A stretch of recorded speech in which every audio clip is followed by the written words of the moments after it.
ছোট্ট মেয়ে রূপা। আজ তার মন খারাপ।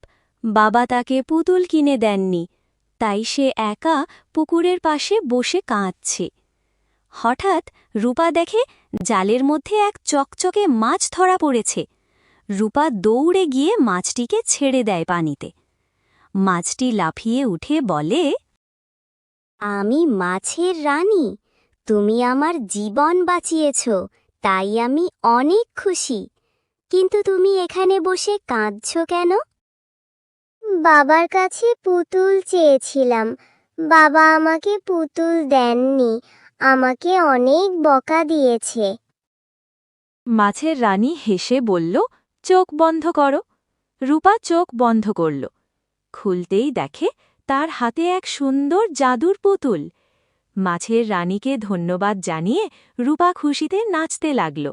পুকুরের পানি ঝিকিমিকি করে হেসে উঠল।